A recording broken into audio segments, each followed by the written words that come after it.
crianças, boa tarde. Tudo bem com vocês? Espero que todos estejam bem. Hoje vamos para mais uma aula de história, dando continuidade ao nosso capítulo. Na semana passada, nós falamos sobre o primeiro reinado, o período regencial, o segundo reinado, a ascensão do café, e hoje nós vamos dar continuidade no item Os Trabalhadores Escravizados e o Café. Vamos abrir o nosso livro na página 279, como vocês podem ver. E todos acompanhem a tia no texto, ok? Vamos lá. Os trabalhadores escravizados e o café. O cultivo do café era realizado em grandes fazendas, principalmente por africanos escravizados. Após uma forte pressão da Inglaterra, em 1850, foi aprovada a Lei Eusébio de Queiroz, que proibiu o tráfico de pessoas escravizadas da África para o Brasil. Essa lei, ela proibia o tráfico das pessoas, dos africanos, para o nosso país, o Brasil. Alguns anos depois, em 1871, foi aprovada a Lei do Ventre Livre, que concedeu liberdade a todos os filhos de mães escravas nascidos a partir daquela data. Então, todo filho, de uma escrava que nascesse a partir do ano de 1871 eram livres. Para continuar utilizando pessoas escravizadas em suas fazendas, os cafeicultores passaram a comprá-las em outras regiões do país, principalmente no Nordeste brasileiro.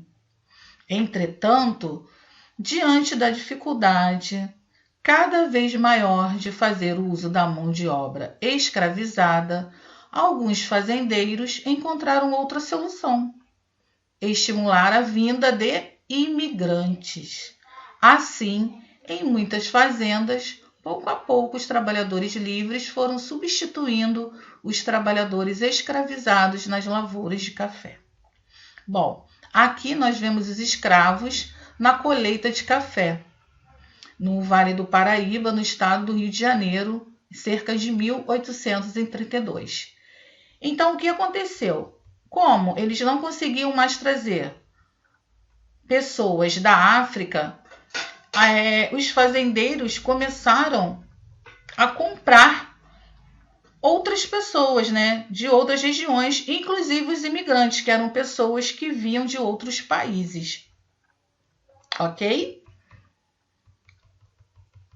A pressão inglesa. No século XIX, a Inglaterra era um país industrializado que procurava ampliar o mercado consumidor para seus produtos. Assim, os ingleses passaram a pressionar outros países a substituírem o trabalho escravizado pelo assalariado. Com essa medida, eles esperavam que mais pessoas tivessem condições de comprar seus produtos. O movimento abolicionista. Desde a aprovação da Lei Eusébio de Queiroz em 1850, o debate sobre o fim da escravidão tornou-se cada vez mais frequente entre a população brasileira. Ao longo dos anos, pessoas de diversos grupos sociais, como escritores, advogados, jornalistas e políticos, passaram a defender a abolição da escravidão.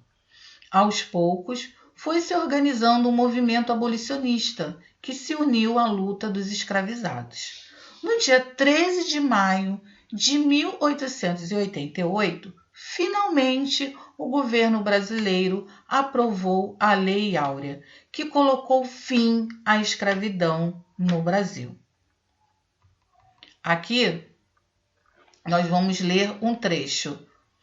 O movimento abolicionista tornou-se irresistível nas áreas cafeeiras, onde quase 2/3 da população escrava estava concentrada. Com uma nova consciência de si mesmos e encontrando apoio em segmentos da população que simpatizavam com a causa abolicionista, grandes números de escravos fugiram das fazendas. A escravidão tornou-se uma instituição desmoralizada. Quase ninguém se opunha à ideia de abolição, embora alguns reivindicassem que os fazendeiros deviam ser indenizados pela perda de seus escravos. O único grupo que resistiu até o último minuto foi o dos representantes dos fazendeiros das antigas áreas cafeeiras. Aqui nós podemos ver, uma charge que representa os escravos fugindo de uma fazenda por Angelo Agostini em 1877. E aqui pede para que a gente estabeleça uma relação entre a charge e o texto citado. O que a gente pode ver é que o apoio de diversos setores da sociedade ao movimento abolicionista possibilitou aos escravizados ter uma nova consciência sobre si mesmos, motivando-os a fugir das fazendas onde trabalhavam, como representado na charge. Esses escravos fugiam com os poucos pertences que tinham, mas muitos eram capturados pelos donos das fazendas, que se opunham à abolição. Esse foi o movimento abolicionista. Na página 281, vocês vão completar as lacunas das frases, com as palavras que estão no quadro. Grupos sociais, tráfico, movimento abolicionista. Já no número 2, vocês vão formar frases com as palavras fazendas, café, escravizados, cafezais, mão de obra e imigrantes. Ok? Bom, vamos ver agora os imigrantes no Brasil. Durante o século XIX, milhares de imigrantes vieram para o Brasil em busca de melhores condições de vida. Eles começaram a chegar ao país em 1819, quando um grupo de imigrantes suíços estabeleceu-se em Nova Friburgo, no atual estado do Rio de Janeiro.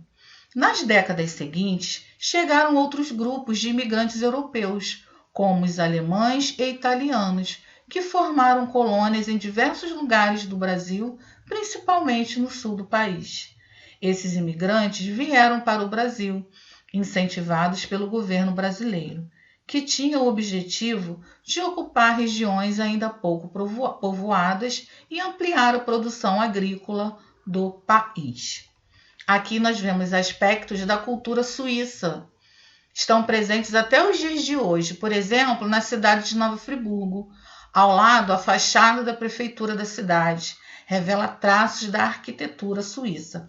E essa fotografia foi no ano de 2011. A gente pode ver aqui, que tem bastante aspectos da cultura suíça.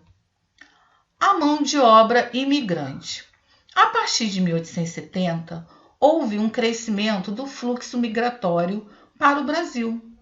Parte dos imigrantes continuou a formar colônias no país.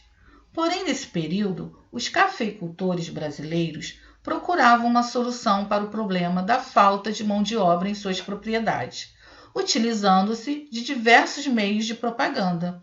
Os cafeicultores passaram a incentivar a vinda de trabalhadores europeus para o Brasil. Assim, muitos dos imigrantes que vieram para o país nesse período eram contratados para trabalhar nas fazendas de café. No início, os fazendeiros financiavam a vinda desses trabalhadores, pagando as despesas de viagem e de hospedagem. A partir do final do século XIX, o governo brasileiro assumiu os custos desse tipo de imigração. A maior parte dos imigrantes que vieram para o Brasil no século XIX era europeia. Nesse período, alguns países da Europa passavam por uma grave crise econômica e social. muitos pequenos produtores rurais não conseguiam manter suas propriedades e passaram a procurar por melhores oportunidades nas cidades.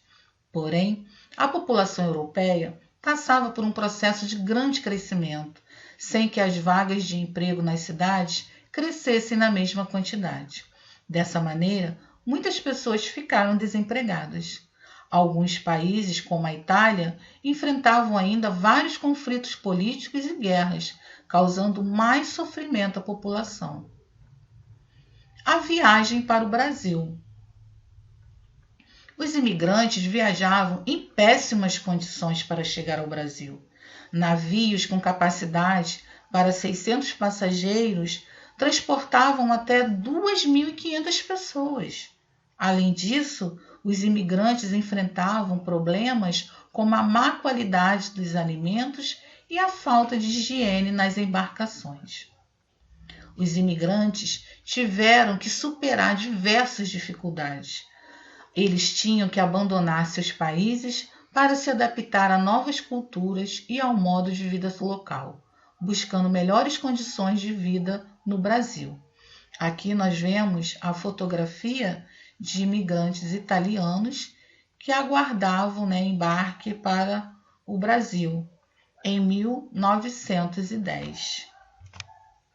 Bom, agora vocês vão fazer as atividades, vão ler o texto a seguir sobre a imigração para o Brasil e responder as perguntas de letra A, B e C. Ok, crianças? Bom, terminamos o nosso capítulo. Próxima aula, iremos passar para o módulo 3. E o que estudamos? Vamos acompanhar nos quadros agora a seguir os principais fatos que marcaram a história no Brasil durante o século XIX. Bom, primeiro, a transformação do Brasil em sede do governo de Portugal teve várias consequências com o fim do Pacto Colonial. No primeiro reinado, Dom Pedro I governou o país até abdicar do trono em 1831. Com isso, muitas revoltas marcaram o período regencial entre 1831 e 1840. Dom Pedro II governou o país no período que teve como destaque a exportação cafeeira. O trabalho nas fazendas de café era feito principalmente por africanos e escravizados. No século XIX, muitos imigrantes chegaram ao Brasil, como acabamos de ver. Muitas transformações afetaram o cotidiano da população nessa época. As ferrovias, por exemplo, foram instaladas para facilitar o transporte de café. As cidades também se expandiram e se modernizaram. Bom, aqui nós vimos um resumo do nosso capítulo 5, que falou sobre o Brasil no século XIX. Na página 287, como vocês podem ver, vocês vão realizar mais atividades, que é uma revisão do nosso capítulo 5, ok? Vocês irão fazer as páginas 287, 288 e paramos aqui, ok? Bom, crianças, realizem as atividades com atenção, releiam o texto novamente e na próxima aula nós iremos fazer a correção, ok? Um beijo, fiquem com Deus.